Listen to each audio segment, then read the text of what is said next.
بسم اللہ الرحمن الرحیم۔ اردو آڈیو بکس چینل میں آپ کو خوش آمدید کہتے ہیں۔ اکبر نامہ کے 5 حصے آپ پہلے سن چکے ہیں۔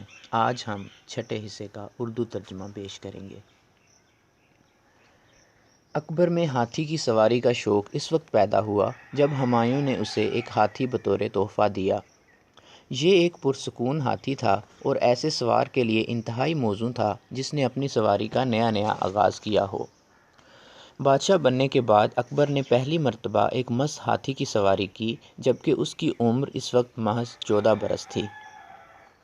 اکبر اکثر ایسے ہاتھیوں پر سواری کا خطرہ بھی مول لے لیتا تھا جن پر دیگر سوار سواری کرنے سے گھبراتے تھے۔ جہانگیر کے الفاظ ہیں کہ ایک ہاتھی اپنے مہاوت کو ہلاک کر کے بے قابو ہو کے بھاگ رہا تھا کہ اکبر ایک دیوار یا درخت پر چڑھ گیا اور جوں ہی وہ ہاتھی اس دیوار یا درخت کے نیچے سے گزرا، اکبر خدا پر بھروسہ کرتے ہوئے چھلانگ لگا کر اس ہاتھی کی پشت پر سوار ہو گیا اور نہ صرف اسے قابو کیا بلکہ مابعد اسے سدھا بھی لیا۔ یہ ایک موقع نہ تھا بلکہ بارہا مواقع پر اس نے ایسے ہی عمل کا مظاہرہ کیا تھا۔ ایک روز اکبر ایک مست ہاتھی پر سواری کر رہا تھا۔ یہ ہاتھی اپنی بدمستی کے لیے مشہور تھا۔ ہاتھی اپنے سوار کے ہمراہ ایک اور مست ہاتھی سے مصروف جنگ تھا۔ جب دوسرا مست ہاتھی پسپائی اختیار کرتے ہوئے فرار ہونے پر مجبور ہو گیا تو اکبر کے ہاتھی نے دیوانہ وار اس کا پیچھا کیا۔ اچانک ہاتھی کا پاؤں ایک کھائی میں جا پڑا جس کی بنا پر اکبر اپنا توازن برقرار نہ رکھ سکا اور ایک جھٹکے کے ساتھ سامنے کی سمت جا گرا۔ اس کا ایک پاؤں اس رسے میں الجھ کر رہ گیا جو ہاتھی کی گردن میں حائل تھا۔ اکبر نے حاضر دماغی کا مظاہرہ کرتے ہوئے رسے کو مضبوطی کے ساتھ اپنے پاؤں میں پکڑ لیا۔ ہاتھی بار بار اسے نیچے گرانے میں مصروف رہا لیکن اکبر نے رسے پر سے اپنی گرفت مضبوط رکھی۔ اکبر کی کچھ خدمت گزاروں نے اپنے آقا کی مدد کرنا چاہی لیکن اس دوران اکبر اچھل کر دوبارہ ہاتھی کی پشت پر سوار ہو چکا تھا۔ ایک اور موقع پر اکبر ایک بڑے حادثے کا شکار ہونے سے بال بال بچا تھا۔ اکبر اپنے پہاڑ جیسی جسامت کے حامل ہاتھی پر سوار تھا۔ اس ہاتھی کا نام ہوائی تھا۔ ایک اور پہاڑ جیسی جسامت کا حامل ہاتھی ان کے تعاقب میں تھا۔ جب دونوں ہاتھی دریائے جمنا کے اس پل پر پہنچے جو کشتیوں سے بنایا گیا تھا تو ہاتھیوں کے وزن سے کشتیاں پانی میں ڈوبنے اور ابھرنے لگیں۔ کئی ایک شاہی خادم کشتیوں کے دونوں جانب پانی میں کود گئے تاکہ کسی ناگہانی حادثے کی صورت میں شہنشاہ کی جان بچا سکیں، لیکن بالآخر اکبر نہ صرف بحیرت دریا کے دوسرے کنارے تک جا پہنچا بلکہ اس نے اپنے ہاتھی کو بھی اپنے قابو میں کر لیا۔ کچھ لوگ اس رائے کا اظہار کرتے تھے کہ اکبر یہ کارنامے شراب کے زیر اثر سر انجام دیتا تھا، لیکن ابو الفضل ان کی اس رائے سے اتفاق نہ کرتا تھا۔ لیکن یہ الزام بھی بے بنیاد نہ تھا کیونکہ جہانگیر بذات خود رقم طراز ہے کہ اکبر نے یہ واقعہ ذاتی طور پر اسے سنایا تھا اور یہ بھی اقرار کیا تھا کہ اس وقت اس نے شراب کے 2 یا 3 پیالے پی رکھے تھے، اگرچہ اس نے اس کے ساتھ ساتھ اس امر کا بھی اقرار کیا کہ شراب نوشی کے باوجود بھی وہ اپنے ہوش و حواس میں تھا۔ اگرچہ شہنشاہ اکبر منشیات کے خلاف نہ تھا لیکن وقت گزرنے کے ساتھ ساتھ اس نے اپنی عادت میں اصلاح سر انجام دے ڈالی تھی اور اس کے بعد کوئی ایسا واقعہ پیش نہ آیا جس کے تحت اکبر شراب کے زیر اثر روبہ عمل ہوا ہو۔ 1561 کے موسم سرما کے آغاز میں اکبر نے پہلا جنگلی درندہ ہلاک کیا۔ یہ واقعہ اس وقت پیش آیا جبکہ شاہی قافلہ نروار کے قریب سے گزر رہا تھا۔ اچانک ایک دیو قامت شیرنی اپنے 5 بچوں کے ہمراہ جنگل میں نظر آئی۔ نوجوان شہنشاہ بغیر کسی ہچکچاہٹ کے تنے تنہا آگے بڑھا اور تلوار کے ایک زوردار وار سے شیرنی کا کام تمام کر ڈالا۔ خادموں نے شیرنی کے بچوں کو قابو کر لیا۔ بچپن کے نامساعد حالات کی وجہ سے اکبر ہاتھ تعلیم حاصل نہ کر سکا تھا۔ بیٹے کو زیور تعلیم سے آراستہ کرنے کے لیے ہمایوں کی تمام تر کوششیں بیکار ثابت ہوئیں۔ اکبر کے لیے کئی ایک اتالیق مقرر کیے گئے تھے۔ اس کے اولین اتالیق ملا اصامد الدین اور ہمایوں تھے۔ نجومیوں سے مشاورت کرنے کے بعد ہمایوں نے 20 نومبر 1547 کی ایک سات گھڑی اکبر کو پہلا سبق پڑھانے کے لیے منتخب کی تھی۔ اس وقت اکبر کی عمر 5 سال تھی۔ جب وہ سات گھڑی آن پہنچی تو اس وقت شاگرد ہی لاپتہ تھا۔ اس نے کھلاڑیوں کا لباس زیب تن کیا اور غائب ہو چکا تھا۔ ہمایوں کو جب یہ خبر ملی کہ ملا اسامد الدین ایک غیر مؤثر اتالیق واقع ہوا ہے اور وہ اپنا زیادہ تر وقت کبوتروں کی نظر کرتا ہے، تو ہمایوں نے اس کی جگہ مولانا بایزید کو اکبر کا اتالیق مقرر کر دیا۔ اس کے بعد مولانا بایزید کی جگہ مولانا عبد القادر کو اتالیق مقرر کیا گیا، لیکن کوئی بھی اتالیق کامیاب ثابت نہ ہو سکا۔ محض ایک اتالیق ایسا تھا جسے اپنے شاگرد کی طرف سے پذیرائی اور قدر و منزلت نصیب ہوئی، اور اس اتالیق نے اکبر کو بےحد متاثر کیا۔ اس اتالیق کا نام میر عبد اللطیف تھا۔ اس کو اکبر حکمرانی کے تیسرے برس اکبر کا اتالیق مقرر ہونے کا شرف حاصل ہوا۔ عبد اللطیف ایران کے ایک سید خاندان سے تعلق رکھتا تھا اور حال ہی میں ایران سے ہندوستان پہنچا تھا۔ عبد اللطیف کھلے ذہن کا حامل ایک صوفی تھا۔ اسے ہندوستان میں شیعہ تصور کیا جاتا تھا، جبکہ ایران میں سنی تصور کیا جاتا تھا۔ آنے والے برسوں میں اکبر نے اپنی روایتی تعلیم کی کمی اپنی غیر معمولی یادداشت کے سہارے پوری کر لی۔ اس نے ایک بہترین لائبریری قائم کی جس میں 24,000 نسخے موجود تھے۔ وہ باقاعدگی کے ساتھ کتب کا مطالعہ کرتا اور عالم فاضل لوگوں کی صحبت اختیار کرتا تھا۔ اکبر کی ظاہری شکل و صورت۔ اکبر کی شخصیت کا بحیثیت ایک شہنشاہ مطالعہ کرنے سے پیشتر قارئین کرام کی یہ خواہش ہوگی کہ وہ اکبر کی ظاہری شکل و صورت کے بارے میں کچھ آگاہی حاصل کریں۔ کسی بھی مصنف نے جوانی کے عالم میں اکبر کی شکل و صورت کی تصویر کشی نہیں کی ہے، لیکن ہم دو شخصیتوں کے حوالے سے اکبر کی ظاہری شکل و صورت کی منظر کشی کر سکتے ہیں جو اکبر کے عالم نوجوانی میں اس کے انتہائی قریب تھیں۔ جہانگیر کے مطابق اس کے باپ کا رنگ گندمی تھا، اس کی آنکھیں اور بھویں سیاہ تھیں، اس کا قد درمیانہ تھا اور دراز قد کی طرز کا حامل دکھائی دیتا تھا۔ اس کا جسم مضبوط اور توانا تھا، چھاتی کشادہ تھی اور بازو دراز تھے۔ اس کی ناک کے بائیں جانب تل کا ایک واضح نشان موجود تھا جو کہ خوش بختی کی علامت تھا۔ اس کی آواز اونچی تھی اور بات کرنے کے انداز میں وقار اور تمکنت پائی جاتی تھی۔ اپنی حرکات و سکنات میں وہ دنیا کے دیگر انسانوں کی مانند نہ تھا، بلکہ اسے خدا کی طرف سے ایک نرالی شان و شوکت عطا کی گئی تھی۔ فادر مونسٹریٹ جو کہ ایک پادری تھا، اس نے اپنے میزبان کی ظاہری شکل و صورت کے بارے میں بیان کرتے ہوئے کہا ہے کہ وہ شاہی وقار اور تمکنت کے لیے اس قدر موزوں تھا کہ دیکھنے والا پہلی ہی نظر میں بھانپ جاتا تھا کہ وہ بادشاہ ہے۔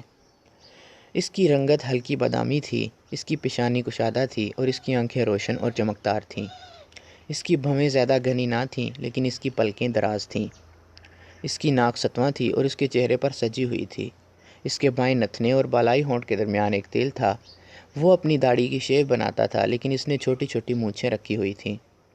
ترکوں کے برعکس اس کے بال لمبے تھے جو ہندوؤں کی طرز سے مشابہت رکھتے تھے۔ اس کے سر کا جھکاؤ دائیں کندھے کی طرف رہتا تھا۔ اس کی جسمانی ساخت مضبوطی کی حامل تھی۔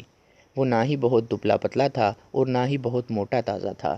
اس کے کندھے کشادہ تھے۔ بغاوتیں، فتوحات اور امور خارجہ۔ ایک حکمران کو فتوحات کے ضمن میں ہمیشہ پرجوش رہنا چاہیے، وگرنہ اس کے ہمسائے اس کا جینا حرام کر دیں گے۔ اکبر۔ تخت نشینی اور تاج پوشی۔ اکبر اور بیرم خان پنجاب میں مقیم تھے۔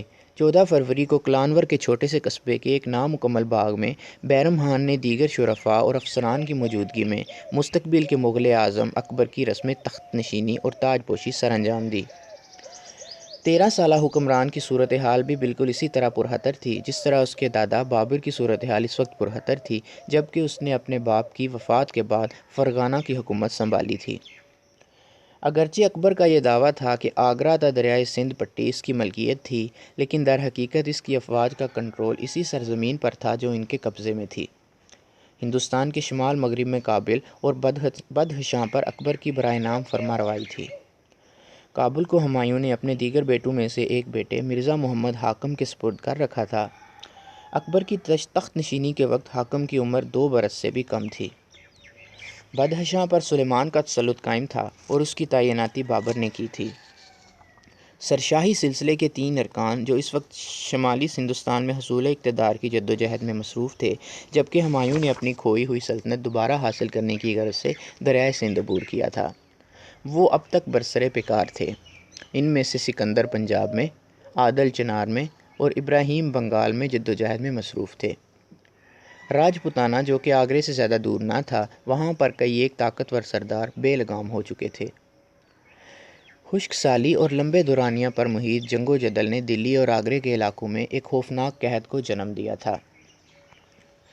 اکبر نے پس پردہ رہنے کو ترجیح دی۔ ایک ایسا لڑکا جو ابھی اوائل عمری میں ہو، اس سے کس طرح یہ امید کی جا سکتی ہے کہ وہ اپنی تخت نشینی اور رسم تاج پوشی کے فوراً بعد غلبہ حاصل کر لے اور حالات کا رخ موڑ دے۔ بطور ایک شہنشاہ اکبر نے جو پہلا قدم سر انجام دیا وہ قابل تعریف تھا۔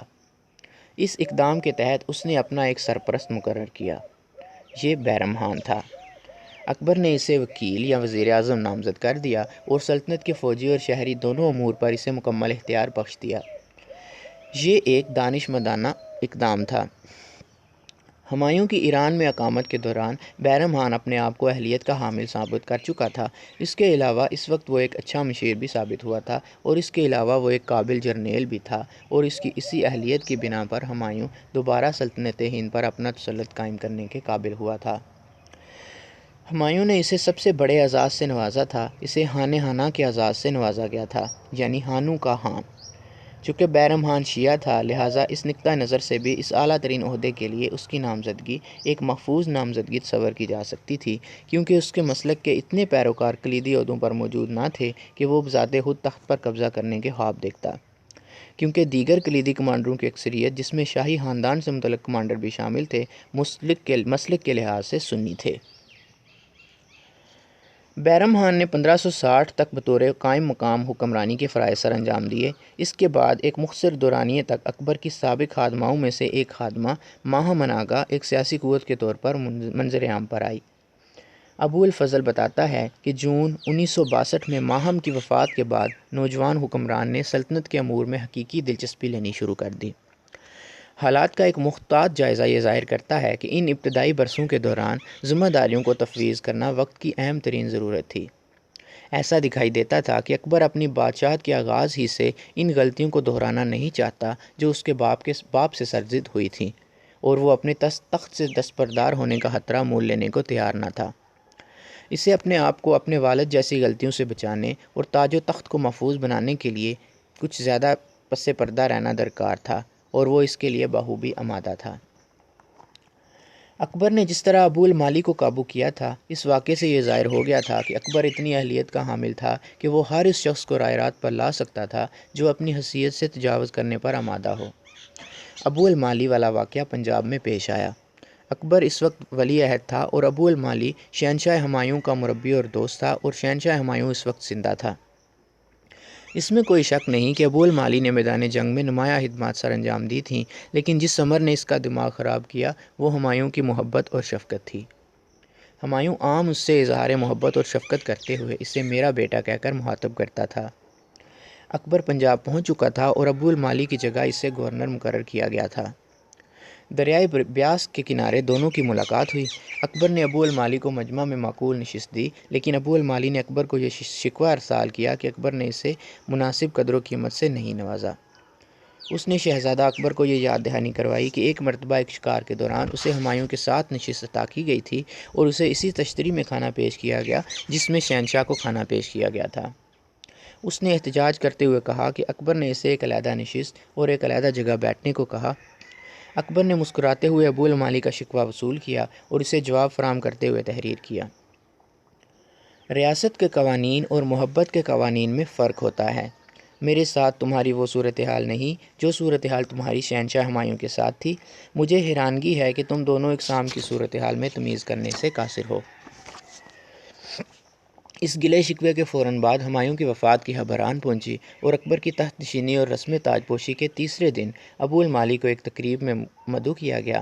پہلے اس نے تقریب میں شرکت کرنے سے انکار کیا، لیکن ماہ بعد اس نے شرکت پر آمادگی ظاہر کی اور تقریب کے دوران شہنشاہ اکبر کے دائیں طرف اپنی نشست سنبھال لی۔ بیرم خان نے موقع پر ہی اسے گرفتار کر لیا۔ پنجاب میں سکندر کا تعاقب جاری تھا اور یہ تعاقب کئی ماہ تک جاری رہا، لیکن وہ بچ نکلنے میں کامیاب ہو گیا۔ جب شاہی افواج جالندھر میں مقیم تھیں اس وقت یہ اطلاع موصول ہوئی اور ہمایوں کی وفات کی خبر سننے کے بعد بادشاہ کے سلیمان نے نہ صرف مطلق العنانی کا دعویٰ کر دیا تھا بلکہ اپنا علاقہ بڑھانے کی خاطر کابل پر حملہ بھی کر دیا تھا۔ منیم خان نے اس حملے کے خلاف مزاحمت کی تھی۔ ہمایوں نے منیم خان کو حاکم کا سرپرست مقرر کر دیا اور بالآخر سلیمان اس یقین دہانی پر واپس ہوا کہ کابل میں اس کے نام کا خطبہ پڑھا جائے گا۔ 13 اکتوبر 1556 کو یہ افسوسناک خبر موصول ہوئی کہ ہیمو نے بغیر کسی جنگ کے آگرے پر تسلط حاصل کرنے کے بعد دلی میں تردی بیگ کو شکست سے دوچار کرتے ہوئے دلی پر بھی اپنا تسلط قائم کر لیا تھا۔ ہیمو ایک ہندو تھا، وہ عادل سر کا وزیر اعظم تھا، لیکن در حقیقت وہ اپنی بادشاہت کا خواہاں تھا۔ دلی فتح کرنے کے بعد اس نے وکرمادتیہ کا شاہی لقب اختیار کر لیا اور کچھ افغان سردار بھی اپنے ساتھ ملا لیے۔ بنیادی طور پر وہ غلے کا ایک تاجر تھا، لیکن ماں بعد اس نے عادل کی ملازمت اختیار کر لی تھی۔ وہ ایک اچھا منتظم ہونے کے علاوہ ایک اچھا کمانڈر بھی تھا۔ یہ اہلیت اسے وراثت میں ملی تھی، لہٰذا اس نے اپنے آقا کے دربار میں اپنا ایک خاص مقام بنا لیا تھا۔ اکبر نے بیرم خان کو خان بابا کے خطاب سے نوازا اور بیرم خان کو اپنے اتنے قریب کر لیا جتنا وہ پہلے نہ تھا، اور اس سے حلف لیا کہ وہ اکبر کا وفادار رہے گا اور اس کے اعتماد کو ٹھیس نہیں پہنچائے گا۔ بیرم خان نے فوری طور پر کونسل کا اجلاس طلب کیا۔ اس اجلاس میں افسران کی ایک کثیر تعداد نے یہ اندیہ ظاہر کیا کہ کابل سے پسپائی اختیار کر لینی چاہیے۔ بیرم اکیلے اس بات پر ڈٹا رہا کہ دشمن کو فوری طور پر سبق سکھانا چاہیے۔ معاملہ اس وقت نتیجہ خیز ثابت ہوا جب اکبر نے بیرم خان کی حمایت کی۔ پنجاب میں سکندر کو گرفتار کرنے کا معاملہ خواجہ خضر خان کے سپرد کیا گیا۔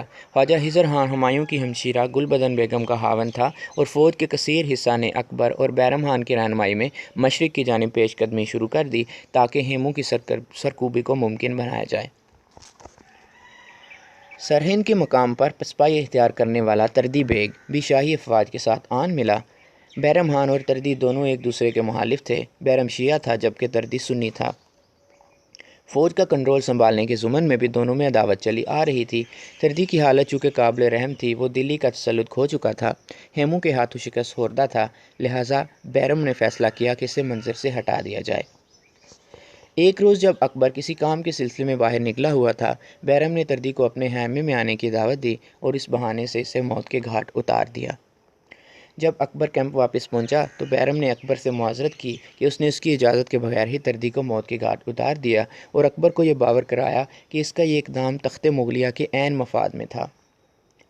اس نے اکبر کو یہ بھی باور کروایا کہ تردی کی ہلاکت سے دیگر اہلکار بھی عبرت پکڑیں گے اور اپنے فرائض بخوبی سر انجام دینے کی بھرپور کوشش کریں گے۔ اکبر اس وقت اس پوزیشن میں نہ تھا کہ وہ بیرم خان سے بگاڑ مول لیتا، لہٰذا وہ خاموش رہا اور اس نے بیرم خان کو اس دیدہ دلیری پر کسی قسم کے رد عمل کا اظہار نہ کیا۔ پانی پت کی لڑائی 5 نومبر 1556۔ ہیمو نے یہ غلطی کی کہ اس نے اپنا توپ خانہ 2 افغان کمانڈروں کے زیر نگرانی اپنے سے پیشتر ہی روانہ کر دیا، جو پانی پت کے مقام پر بآسانی مغلوں کے ہتھے چڑھ گیا۔ مغلوں نے علی قلی شابانی کی قیادت میں ایک خیر اول فوجی دستہ روانہ کر رکھا تھا۔ علی قلی ایک ازبک تھا۔ یہ توپ خانہ اس وقت اس فوجی دستے سے کے ہتھے چڑھ گیا۔ ہیمو بذات خود جب پانی پت پہنچا تو اس کے ہمراہ راجپوتوں اور افغانوں پر مشتمل ایک کثیر فوج تھی۔ وہ مغلوں کے خیر اول دستے کے ساتھ برسر پیکار ہو گیا۔ ہیمو اپنے ہاتھیوں پر زیادہ بھروسہ کیے ہوئے تھا۔ ان ہاتھیوں کی پشت پر اس کے بہترین تیر انداز سوار تھے۔ دوران جنگ یہ ہاتھی مغل افواج کے سپاہ اور گھوڑوں کو اپنی سونڈ میں لپیٹتے اور ہوا میں اچھال دیتے۔ جلد ہی مغلوں کی بڑی افواج میدان جنگ میں آن پہنچی اور مصروف جنگ ہو گئی۔ ہیمو بھی اپنی ہاتھی پر سوار بے جگری سے لڑ رہا تھا کہ اچانک ایک تیر اس کی آنکھ میں جا لگا۔ اپنے سپہ سالاروں کا یہ حشر دیکھ کر اس کی سپاہ نے اسے اس کی قسمت پر چھوڑا اور خود میدان جنگ سے فرار ہو گئے۔ ہیمو گرفتار ہوا اور اس کو فاتحین کے سامنے پیش کیا گیا۔ بیرم خان نے اکبر کو دعوت دی کہ وہ اپنے ہاتھوں سے اپنے دشمن کا کام تمام کر دے، لیکن اس نے خان بابا کی خواہش کا احترام کرتے ہوئے قیدی کے سر کے ساتھ اپنی تلوار مس کر دی۔ اس کے بعد بیرم خان نے اپنی تلوار نکالی اور ایک ہی جھٹکے سے ہیمو کا سر تن سے جدا کر دیا۔ دشمنوں کے سروں کا ایک مینار تعمیر کیا گیا اور فتح کا جشن منایا گیا اور اکبر کو غازی کے خطاب سے نوازا گیا۔ اب اکبر کا نام جلال الدین محمد اکبر بادشاہ غازی تھا۔ علی قلی خان کو خانِ خانہ کے خطاب سے نوازا گیا۔ پانی پت کی لڑائی کے دوران بیرم خان نے اکبر کی زندگی کے تحفظ کو یقینی بنانے کی خاطر نوجوان شہنشاہ کو ایک ایسے محفوظ مقام پر متعین کیا جو میدان جنگ سے 4 کوس پیچھے واقع ہوا تھا۔ پانی پت کی لڑائی میں فتح یاب ہونے کے بعد اکبر ایک فاتح کے انداز میں دلی داخل ہوا۔ دوستو، چھٹا حصہ یہاں پہ ختم ہوتا ہے۔ 7ویں حصے کے ساتھ جلدی حاضر ہوں گے۔ تب تک کے لیے اللہ حافظ۔